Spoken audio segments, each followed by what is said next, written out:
এখন এই বিষয়গুলো যখন চলতে লাগলো, এক পর্যায়ে নবী সাল্লাল্লাহু আলাইহি ওয়াসাল্লাম সাহাবীদেরকে আবিসিনিয়ায় চলে যেতে বলেছেন যখন নির্যাতন বাড়তে লাগলো। আবিসিনিয়া কোন জায়গায়? এখন জিওপলিটিক্স তো আপনারা পড়েন, জানি।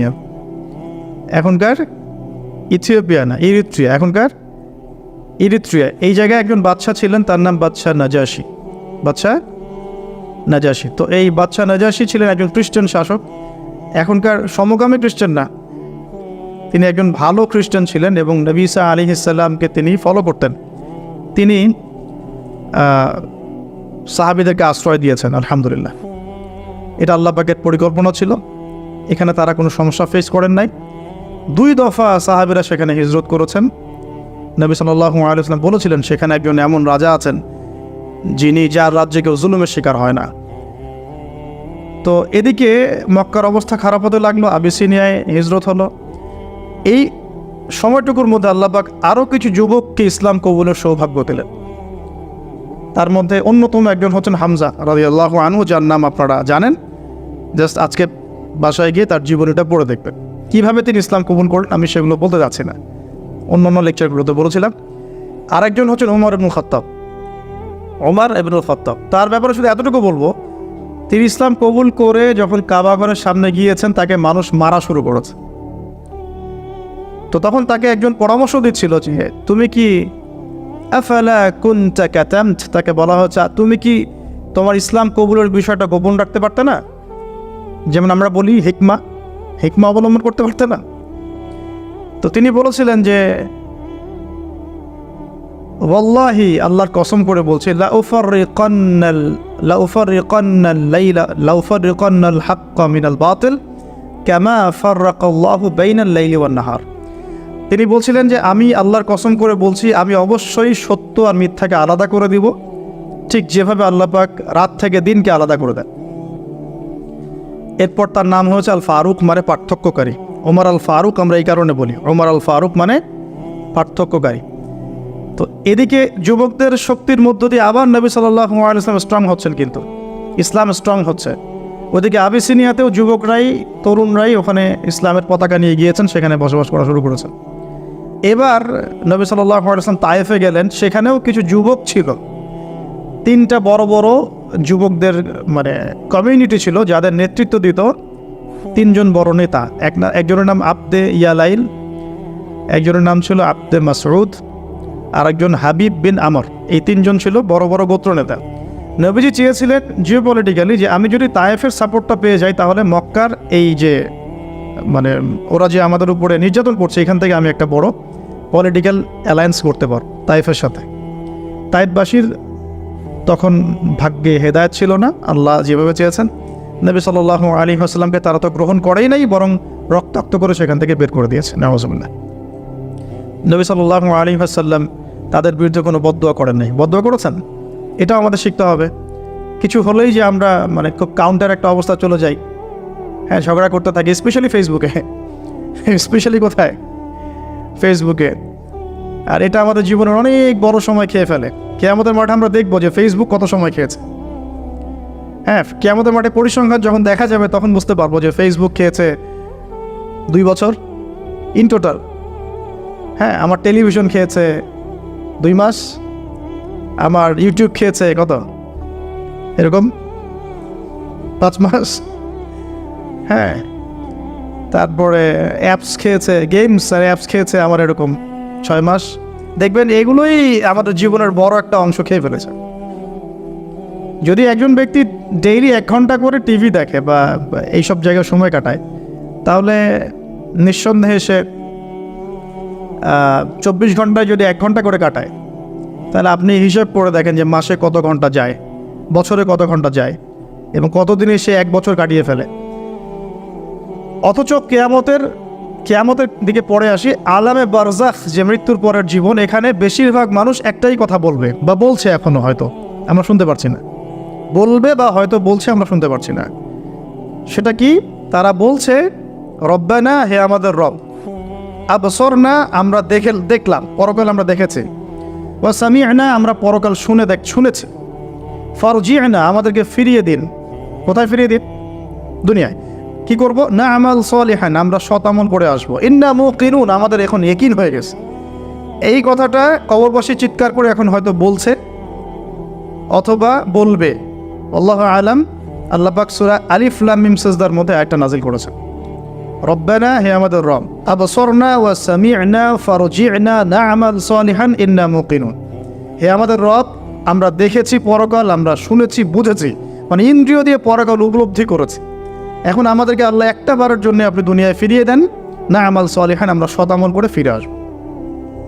আল্লাহ পাক কিয়ামত পর্যন্ত আল্লাহ পাক বলছেন যে সুইয়ের ছিদ্র দিয়ে উট যদি বের হতে পারত তাহলে এই সুযোগটা আল্লাহ দিতেন। সুইয়ের ছিদ্র দিয়ে কি উট বের হতে পারবে? অতএব আল্লাহ পাক এই সুযোগটা দিবেন না। সো আমরা এখানে টাইম অনেক ওয়েস্ট করছি। তো দেখুন, যেখানে ছিলাম যে তায়েফবাসী এভাবে যখন ফিরিয়ে দিলেন, এরপরে কি হলো? নবী সাল্লাল্লাহু আলাইহি ওয়াসাল্লাম বদদোয়া করলেন না, যে কাজটা আমরা প্রায়ই করে থাকি একে অপরের সাথে, বরং তিনি তায়েফবাসীর জন্য দোয়া করলেন। আর আল্লাহ রাব্বুল আলামিন পাহাড় পর্বত নিয়ন্ত্রণকারী ফেরেশতাকে পাঠিয়েছিলেন, যাদের একটা দাবি ছিল, আপনি যদি চান হে নবী আমরা তায়েফবাসীকে পিষে ফেলতে পারি। নবী সাল্লাল্লাহু আলাইহি ওয়াসাল্লাম বললেন, না, আমি বরং চাচ্ছি আল্লাহ পাক তাদের ঔরস থেকে এমন প্রজন্ম নিয়ে আসুক যে প্রজন্ম আল্লাহর ইবাদত করবে, আল্লাহর সাথে কাউকে শরীক করবে না। এখন আপনি তায়েফের রেজাল্টটা দেখেন, তায়েফ কিন্তু এখন ইসলামের ভূমি হয়ে গেছে, আলহামদুলিল্লাহ। এবার নবী সাল্লাল্লাহু আলাইহি ওয়াসাল্লাম মক্কায়, সিচুয়েশনটা তাহলে এখন কেমন? কিছু যুবক সাহাবী ইসলামের নেতৃত্ব দিয়ে আবিসিনিয়ায়, কিছু যুবক সাহাবী মক্কায়। এবার নবী সাল্লাল্লাহু আলাইহি ওয়াসাল্লাম সব দিক থেকে কোণঠাসা। এই সময়ে তার স্ত্রী ইন্তেকাল করে গেলেন, তার চাচাও ইন্তেকাল করলেন। যে স্ত্রী এবং চাচা ছিল মক্কায় তার সাপোর্ট, সবচেয়ে বড় সাপোর্ট, তারাও ইন্তেকাল করলেন। এবং তিনটা বছর তাদেরকে বয়কট করে রাখা হলো। তিনটা বছর বয়কট করে রাখা হলো, কোনো খাবার পানি ছাড়াই। 3 বছর কিন্তু চারটাখানি কথা না। আমরা মিয়ানমার রোহিঙ্গা ইস্যু দেখেছি, একটু আঁচ করতে পারি যে এভাবে বের করে দিলে মানুষের কেমন লাগে। সব কিছু বাদ দিয়ে তাদেরকে পাহাড়ের পাদদেশে থাকতে হয়েছে 3 বছর। ওখানে হামজাও ছিলেন, সুবহানাল্লাহ। নবী সাল্লাল্লাহু আলাইহি ওয়াসাল্লামের কাছে তারা অনুমতি চাচ্ছিলেন যে আমাদেরকে খালি অনুমতি দেন, আমরা যে কয়জন আছে এই কয়জন নিয়ে যুদ্ধে ঝাঁপিয়ে পড়ব। নবীজি বললেন, না, বরং তোমরা ধৈর্য ধরো, এখনও আল্লাহ পাক এই হুকুম আমাকে দেন নাই, তোমরা ধৈর্য ধরো। হামজার মতো সাহাবী, যিনি একাই 20 জনের সাথে লড়াই করতে পারেন, তিনি ধৈর্য ধরলেন। আমরাও ধৈর্য ধরে আছি। সিচুয়েশন ডিমান্ড, একটা কথা, সিচুয়েশন যেমন সেভাবে রিয়াক্ট করতে হয়। এখন সিচুয়েশন নাই, রিয়াক্ট করতে পারছি না। হামজা রাদিয়াল্লাহু আনহুর মতো মানুষ, তিনিও তার ওই এগ্রেশনটাকে দমন করে রাখলেন। এবার আল্লাহ পাক পুরো এই টেবিলটা, আমরা বলি যে টেবিল উল্টে দেওয়ার মতো, ইসলামের এই হিস্ট্রিটাই আল্লাহ পাক উল্টে দিলেন। কীভাবে? আরও কিছু যুবকের মাধ্যমে। সুবহানাল্লাহ। এই যুবকের কোত্থেকে আসলো? এই যুবকরা আসছে আবিসিনিয়া, ইয়াসরিব থেকে। কোত্থেকে? ইয়াসরিব। ইয়াসরিব কোন জায়গা? ইয়াসরিব হচ্ছে মদিনার আগের নাম। তো ইয়াসরিব থেকে এবার 6 জন যুবক চলে আসলেন। এই 6 জন যুবকের নাম হলো, 6 জন যুবকের নেতার নাম হচ্ছে আসআদ বিন জুরারাহ রাদিয়াল্লাহু আনহু। তিনি আরও 5 জনকে নিয়ে এসেছেন। কি করতে এসেছেন? হজ করতে। ওই যে বললাম আগে একটা হজের ট্রেন্ড ছিল ওইখানে, ওইটার বিজনেসটা করতো তখন কারা? আবু জেহেলরা, ঠিক আছে? ওটাকে তারা কিন্তু বলতো এই কাবার উপাস্যরা হচ্ছে আমাদের দেবতা প্লাস আমাদের ব্যবসা, ওরা এভাবে ডিল করতো। তো এই 6 জন যুবক এসেছেন হজ করতে। নবী সাল্লাল্লাহু আলাইহি ওয়াসাল্লামের কথা শুনলেন। আর নবী সাল্লাল্লাহু আলাইহি ওয়াসাল্লাম এরকম একজন নবী আসবেন, এই কথাটা তারা শুনেছিল ইহুদিদের কাছে মদিনায়, ইয়াসরিবে। ইহুদিরা মদিনায় আকড়া ঘেরে বসেছিল। ইহুদিরা মদিনায় বসেছিল কেন? সারা দুনিয়া থাকতে মদিনায় কেন? তখন তারা কি করছিল? উত্তর তাওরাত, জাবুর, ইনজিলে যে প্রতিশ্রুতি ছিল যে শেষ জামানায় একজন নবী আসবেন যিনি তার অনুসারীদেরকে নিয়ে ওয়ার্ল্ডকে শাসন করবেন, ওই নবীকে খুঁজতে তারা মদিনা এসেছে।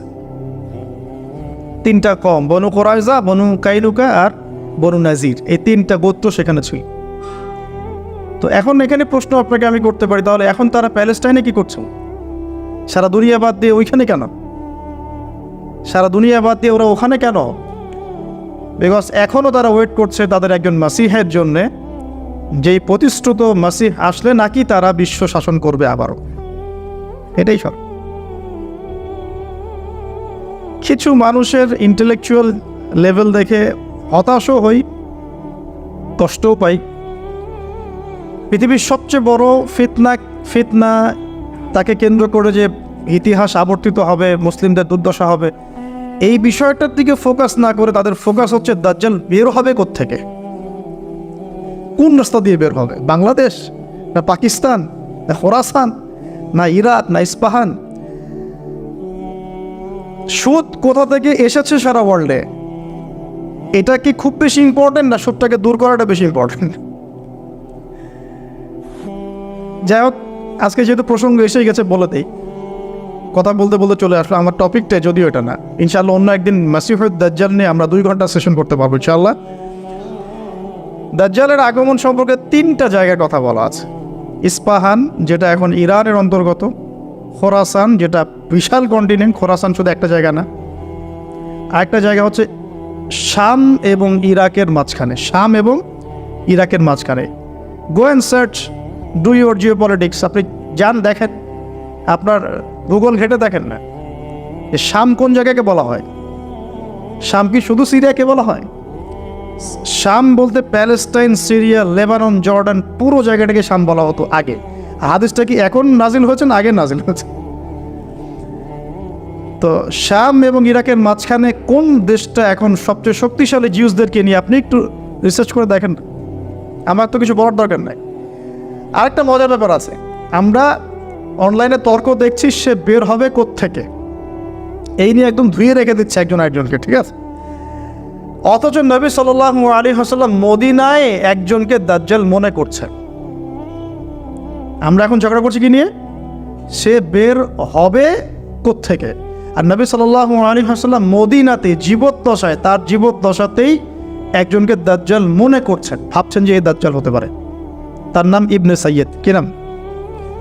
এটা ঘাটেন, মিশকাত পড়েন, মুসলিম শরীফ পড়েন। অনেক সাহাবী আল্লাহর কসম করে বলেছেন, অনেক সাহাবী, তার মধ্যে একজন সাহাবীর নাম হচ্ছে আব্দুল্লাহ বিন ওমর, নাম শুনেছেন নিশ্চয়। তারা আল্লাহর কসম করে বলছেন যে আমি আল্লাহর কসম করে বলছি ইবনে সাইয়্যিদি দাজ্জাল। তো এখানে একটা মিস্ট্রি আছে না, যে নবী বলছেন দাজ্জাল বের হবে এই জায়গা থেকে অথবা এই জায়গা থেকে অথবা এই জায়গা থেকে, সেই নবী নিজেই মদিনায় একজনকে দাজ্জাল মনে করছেন কেন? ও আগমন হবে কোত্থেকে ওটা নিয়ে বসে আছে। এখানে কনক্লুশনটা আমি বলি, কনক্লুশন হচ্ছে এই সাবজেক্টটা এত বেশি ডিফিকাল্ট, এত বেশি গভীর, যেটা 2-4টা হাদিস দিয়ে আপনি মানে এক্সপ্লেন করতে পারবেন না। এর সাথে আপনার জিওপলিটিক্স লাগবে, ইকোনমিক্স লাগবে, জিউসদের হিস্ট্রি লাগবে, তাওরাতে ওদের মাসিহের প্রতিশ্রুতি লাগবে, আরও অনেক বিষয় আছে। সব কিছু একসাথে করার পরে আপনার একটা কনক্লুশন আসতে পারেন। তা আমরা এখন যেটা করি, এটা মুসলিম উম্মার একটা ধর্মতাত্ত্বিক সংকট চলছে, আমরা পয়সার এক পিঠ দেখেই কথা বলা শুরু করি। খুব সমস্যা এটা। কখনোই আংশিক জ্ঞান নিয়ে কোনো রকমের কনক্লুশনে যাবেন না, যেটা আমরা করে থাকি প্রত্যেকটা ক্ষেত্রেই। ফিকহি মাসলাতে হাত বাঁধা নিয়ে, হ্যাঁ, পায়ে পা, আমিন, রফুল্লাহ দাইন, এই সুরাফা দিয়ে প্রত্যেকটা মাসলাতেই যে কনফ্লিক্টগুলো হচ্ছে সমাজে, এটা একটাই কারণে হচ্ছে, because of lackings of knowledge. মানে আমরা জ্ঞানের স্বল্পতার সমস্যায় ভুগি। একটা আংশিক জ্ঞান নিয়ে, পার্শিয়াল নলেজকে আমরা কি করি? ইটার্নাল মনে করা শুরু করি। আমরা পার্শিয়াল নলেজ নিয়ে পথ চলি, কিন্তু মনে করি এই নলেজটা হচ্ছে ইটার্নাল। এটাই সমস্যা। তো এই জন্যে আমি ইয়াংদেরকে রিকোয়েস্ট করবো যে 4টা 5টা 10টা বই পড়ে বা 2-4টা হাদিস পড়ে, চিকন কিছু বই পড়ে বড় বড় ইস্যুসগুলোর কনক্লুশনে যাবেন না। আর এটা নিয়ে তো তর্ক করার কিন্তু প্রশ্নই ওঠে না। তো যেটা বলছিলাম, জিউসরা এখানে তাহলে কী করছিল? জিউসরা মদিনায় নবীর অপেক্ষাই করছিল, শেষ নবী মুহাম্মদ সাল্লাল্লাহু আলাইহি ওয়াসাল্লামের অপেক্ষা করছিল, ঠিক যেমনটা তারা এখন প্যালেস্টাইনে করছে। কেন করছে? বিকজ অফ এই কারণ।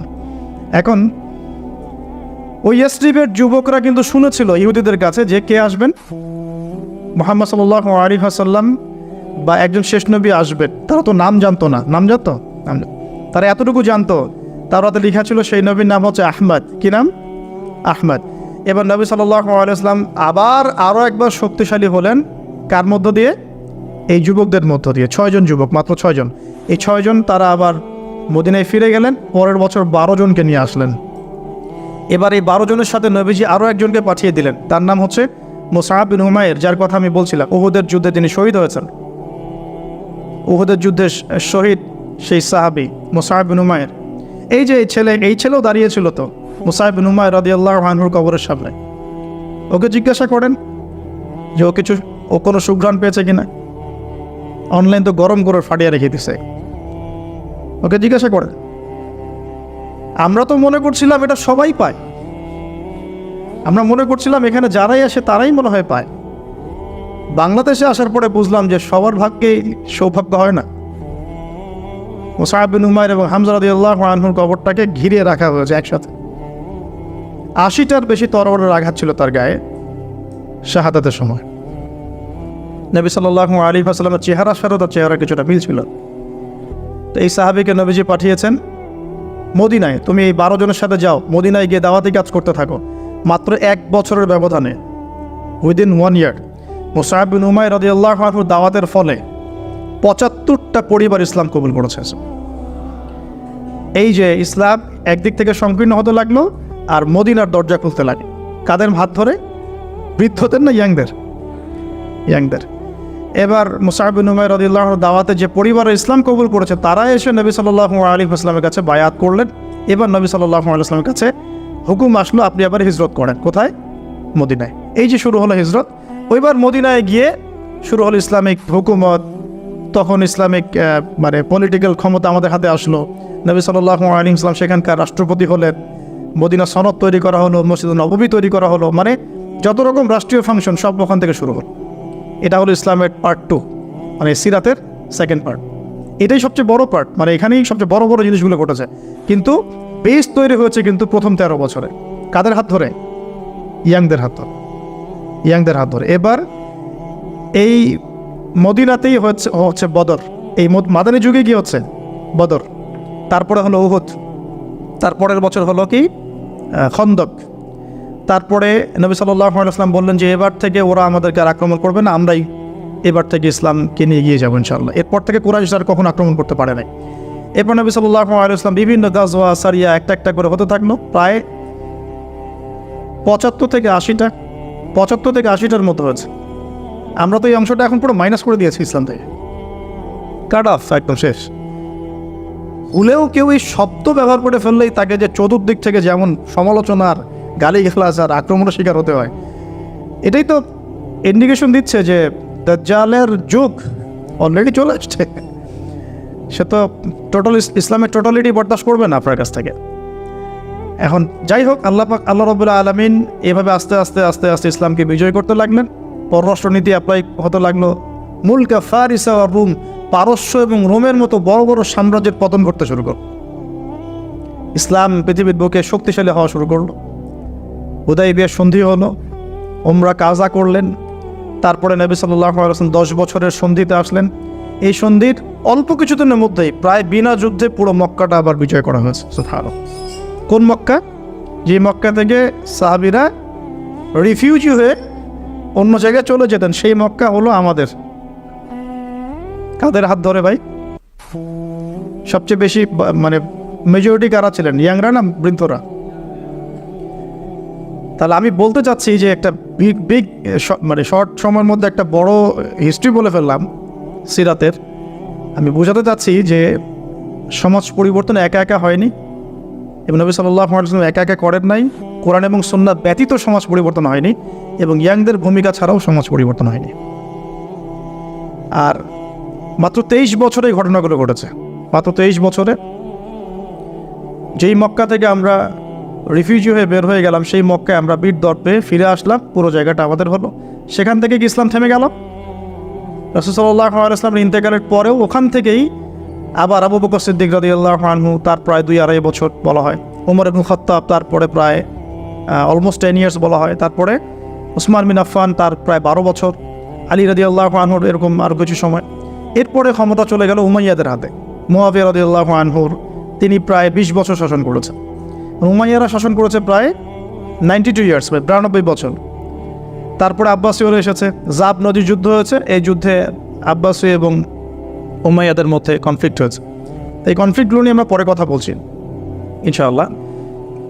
বলতে চাচ্ছি আব্বাসীয়দের পরেও তুর্কি শাসন, মামলুক শাসন, কর্ডোভা ইসলামিক শাসন, আপনার এদিকে ফাতেমি সাম্রাজ্য, মুঘলদের শাসন, আফগানদের, পৃথিবী এভাবেই চলেছে, প্রায় 1200 বছর পৃথিবীটা এভাবেই চলেছে, যতক্ষণ পর্যন্ত আমরা পশ্চিমা সভ্যতার উত্থান দেখছি। এরা যখন উত্থান হওয়া শুরু হলো, আস্তে আস্তে এরা সারা ওয়ার্ল্ডটাকে লাস্ট 200-300 বছরে পুরো ডমিনেট করে রেখে। এখন আমরা আবার সেই মক্কার জায়গায় চলে আসছি।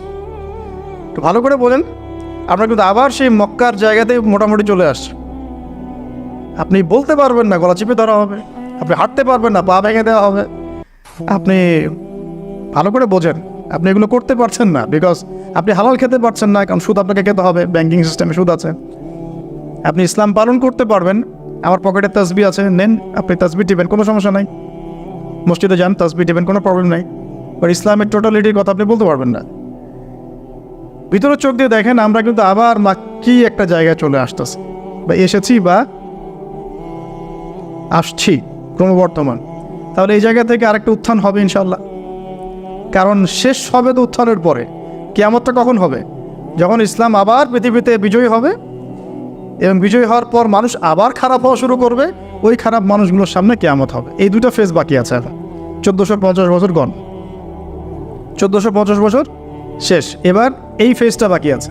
নিশ্চয়ই আবার এই দুর্বল জায়গা থেকে ইসলাম আবার শক্তিশালী হবে, এবং ওই শক্তিশালী হওয়ার পরে আবার খারাপ মানুষদের যুগ আসবে। ওই খারাপ মানুষদের সামনে হবে কিয়ামত। এখন ওইদিকে চিন্তা না হয় না, বাদ দিলাম। এখন এই দুর্বল জায়গা থেকে শক্তিশালী করার জন্য সবচেয়ে বড় ভূমিকা কাদেরকে পালন করতে হবে? আমরা তো সুন্নত দেখলাম কীভাবে পরিবর্তন হয়েছে।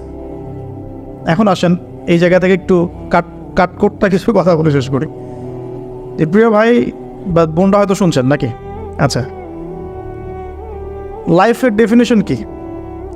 লাইফের ডেফিনেশন হচ্ছে, আমরা বলি না যে আমরা অণু নিয়ে কথা বলি, পরমাণু নিয়ে কথা বলি না, আমরা গঠন একক নিয়ে কথা বলি, এগুলো তো আমরা পড়েছি, মাশাআল্লাহ, পড়ে পর্যায়ে এসেছে।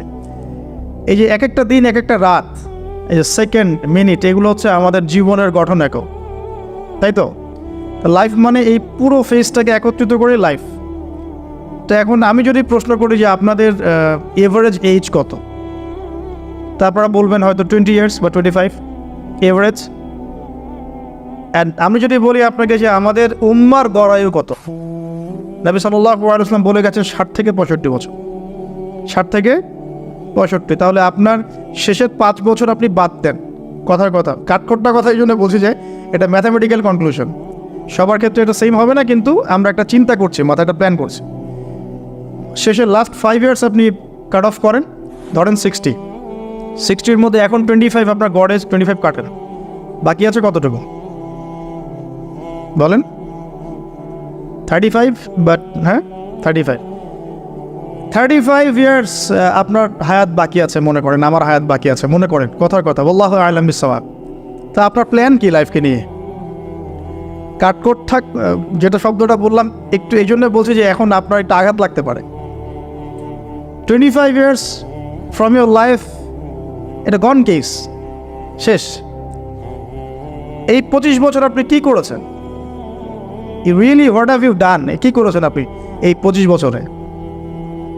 সত্যি সত্যি কি 25 পারা কোরআন পড়েছিলেন কিনা? 25 বার কোরআন দেখেছেন কি চোখ দিয়ে?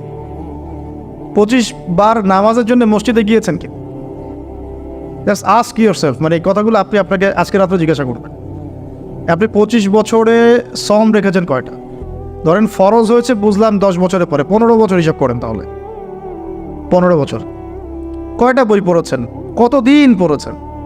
কয় ওয়াক্ত নামাজ পড়েছেন? কত টাকা সাদাকা করেছেন? দিনের জন্য কি করেছেন যেটা করলে ওই যে দুর্বল জায়গা থেকে দিনটা আবার শক্তিশালী হতো? কারণ একা তো হয়নি, সামগ্রিকভাবে হয়েছে। 23 বছরে সামগ্রিকভাবে হয়েছে, দিন তো একা বিজয় হয়নি। তো এই কঠিন ক্যালকুলেশনটা করার পরে এটাও করেন, এই 25 বছরে পাপগুলো কী কী করা হয়েছে, কোনো একটা পাপ বাকি আছে কিনা যা করা হয় নাই। 25 ইয়ার্সের মধ্যে অনেকেই জিনা করেছে, অনেকেই, আমি আপনাদের কথা বলছি না, এভারেজ আমি পুরো বাংলাদেশের ইয়াং জেনারেশনের কথা বলছি। 25 বছরের ইয়াং এই প্রজন্মটা, এই লেটেস্ট যে প্রজন্মটা, এদের অনেকেই জিনা করেছে, বিবাহ বহির্ভূত সম্পর্ক। এবং আমরা এখন জেনাকে অনেক সময় উস্কেও দেই, আমরা অনেক সময় এটাকে প্রমোটও করি। আমরা এটাকে ফ্যাশনও মনে করি, কারণ আমাদের ঢাকায় মানুষ বলে যে তোর গার্লফ্রেন্ড নাই, এটাই হচ্ছে ওদের কাছে অবাক করা বিষয়। সবাই ঘুরে ঈদের দিন তুই ঘুরতে পারিস না? আমাদের ফ্যামিলির মধ্যে একজন বলতেছে তার মেয়েকে, সবাই ঈদের দিনে বাইরে যায়, তুই যেতে পারস না? ঢাকায় এভাবে কথা বল। আমরা এটাই ফ্যাশন, মানে আমরা জেনাকে উস্কেও দিচ্ছি। তার মানে 25 বছরে আমরা অনেকে জেনাও করেছি। মাদকের সাথে সম্পৃক্ত কত পার্সেন্ট ইয়াং জেনারেশনে আমাদের দেশে? ক্যালকুলেট করেন, আপনি গুগল করেন, দেখেন কত পার্সেন্ট আমাদের দেশে মাদক সেবন করে। ইভেন এখন কিশোর গ্যাং বের হয়েছে, কিশোর গ্যাংয়ে অনেক যুবকরা যায়, অনেকে রাস্তাঘাটে মারামারি করে, অনেকে পলিটিক্যাল দলাদলির মধ্যেও আছেন অনেকেই, এবং এখানে ভাই ভাই রক্ত ঝরাই আমরা। উভয় মুসলিম, কিন্তু উভয় মুসলিম, জুমার দিন একসাথে নামাজ পড়ে। তাহলে এটা কোন দর্শন যেটা আমার ভাইকে শত্রু বানিয়ে দিল, আর পশ্চিমারা গাছের আড়ালে বসে বসে আসছে? কারণ এই দর্শনগুলো তো ওরাই দিয়েছে। তো 25 বছরের পাপগুলো একটু ক্যালকুলেট করি। প্রিয় দিনী বোন, একটু হিসাব করবেন যে 25 বছর আপনি কতদিন পর্দা করেছেন, কত 25,000 মানুষ আপনার চেহারা দেখেছে কিনা? এই 25 বছরে কত হাজার মানুষ আপনার চেহারা দেখেছে? আর ছেলেরা আপনাকে দেখলে কখনো চেহারা সুরত দেখে না। বেগানা নারীর দিকে একটা ছেলে যখন তাকায় এবং সেক্সুয়াল ডিজায়ার নিয়ে তাকায়, তখন সে চোখ দিয়ে তাকে রেপ করে। ভেরি সরি টু সে যে আপনি প্রচুর চোখ দিয়ে রেপড হয়েছেন প্রিয় দিনী বোন। অনেকেই আপনাকে চোখ দিয়ে রেপ করেছে, আপনি বুঝতেই পারেন নাই। তো এই 25 ইয়ার্স আমরা অনেক কিছুই করেছি, অনেক কিছুই করি নাই। এখন একটু আজকে সাদা একটা কাগজ নিয়ে আমরা একটা হিসাব করব যে আমরা 25 বছরে কী কী করেছি, কী কী করি নাই, কী কী পাপ করেছি, কী কী করি নাই, কী কী পুণ্য করেছি, কী কী করি নাই। আমি আগে মনে করতাম যে একটা খালেস তওবা ইনশাআল্লাহ আল্লাহ পাক সব মাফ করে দিবেন। আসলে আল্লাহ পাক মাফ করেই দিবেন, কিন্তু ভিতর থেকে স্যাটিসফাই হতে পারবেন না আপনি। এখন যদি আপনি এখান থেকে আমার এই লেকচারটা শুনে আল্লাহর ওলি হয়ে যান এবং আপনি বড় মুহাদ্দিস, মুফতি, দিনের বড় দায়ী ইলাল্লাহ, বড় পলিটিশিয়ান, বড় ইঞ্জিনিয়ার, মানে যারা ওয়ার্ল্ডকে ইসলাম স্ট্যাবলিশমেন্টের দিকে নেতৃত্ব দিচ্ছেন, এমনও মানুষ যদি আপনি হয়ে যান, আপনি এই 25 বছরের ঋণটা শোধ করতে পারবেন না। এই 25 বছরের ঋণ আপনাকে প্রতিনিয়তই ভিতরে ধুকিয়ে মারবে, যেটা আমাদেরকেও মারে ভিতর থেকে। যে আমরা যদি আগে থেকে বিষয়গুলো বুঝতাম, যদি আরও আগে থেকে স্টাডি করতে পারতাম, আরও বেশি যদি আমি আলেম ওলামার সাথে মিশতে পারতাম, আরও যদি বেশি গভীরে যেতে পারতাম, তাহলে কতই না ভালো হতো। তো আমি আশা করি কথাগুলো আপনাদের কলিজায় পৌঁছাবে ইনশাআল্লাহ। এখন লাইফের এটা সবচেয়ে ভাইটাল পার্ট। এই সম্পর্কে আমি জাস্ট 2টা হাদিস বলে আস্তে আস্তে কনক্লুশনে দিকে যাচ্ছি। নবী সাল্লাল্লাহু আলাইহি ওয়াসাল্লাম বলছেন যে 7 শ্রেণীর মানুষকে আল্লাহ পাক কিয়ামতের দিনে আরশের ছায়া দিবেন। কত শ্রেণী ভাই? তার মধ্যে সেকেন্ড শ্রেণীটা হচ্ছে সেই যুবক নাশা ফি ইবাদাতিল্লাহি তাআলা, যে আল্লাহ পাকের ইবাদতে তার যৌবনকালটা কাটিয়ে দিয়েছে। এখনও বাকি আছে আপনার সামনে। যৌবনকাল কতটুকু? হয়তো 15 to 40। তার মানে এখনও 40 বা 50 বছর পর্যন্ত আপনার যৌবনটিকে থাকবে ইনশাআল্লাহ, যদিও এই যুগে থাকে না। আমরা তো ফ্যান্টাসিতে ভুগি অনেক সময় 4টা বিয়ে। বাস্তবতা হচ্ছে এই যুগে একটাই ডিফিকাল্ট, একজনকে সন্তুষ্ট করে কি ডিফিকাল্ট। এখন সেই যুগ না, তো আমরা তো হর্স রাইড করি না, আমরা তো এক্সারসাইজ করি না, আমরা তো এখন অনেকে খেলিও না, আমরা ফাস্ট ফুড খাই, আমরা হাইজেনিক খাবার খাই না, আমরা আগেকার মানুষদের মতো অনেক কিছুই করি না। এনভায়রনমেন্ট নষ্ট হয়ে গেছে, পলিউশন আছে, সব মিলে এখন আমাদের যৌবন যে 50 বছর পর্যন্ত থাকবে এটা নিশ্চয়তা দেওয়া যাচ্ছে না যদি আমরা বেঁচেও থাকি। আর কত যুবক যুবতী ভাই বোন যে যৌবনকালেই চলে যায় তার তো ঠিক নাই। এই যে ঈদের দিন প্রেমিকাকে নিয়ে বাইক চালাচ্ছে একদম ঝড়ো গতিতে, ট্রাকের নিচে পড়ে শেষ। আরেকটা হাদিস যেটা বলতে চাচ্ছিলাম সেটা হলো কিয়ামতের মাঠে 5টা প্রশ্ন হবে, স্পেশাল 5টা প্রশ্ন, যে 5টা প্রশ্নের উত্তর না দেয়া পর্যন্ত কাউকে ছাড়া হবে না। তার মধ্যে প্রথম প্রশ্নটাই হচ্ছে তোমার জীবন কোন কাজে কাটিয়েছো, এবং দ্বিতীয় প্রশ্ন হচ্ছে তোমার যৌবন কোন কাজে কাটিয়েছো। সো আমি বলছিলাম আপনাদেরকে যে যৌবন কালটাকে যদি আমরা আল্লাহর পথে কাটাতে পারি ইনশাআল্লাহ তাআলা, আমাদের এই যে উদ্দেশ্যটা যে নিজেরা দিন পালন করব, নিজের পরিবারের মধ্যে প্রতিষ্ঠা করব, আমাদের সমাজে দিন ইসলামের দাওয়াতি কাজ করব, যেখানেই থাকি সৎ থাকবো, একদিন ইনশাআল্লাহ দিন আবার বিজয়ী হবে, এই যে স্বপ্নগুলো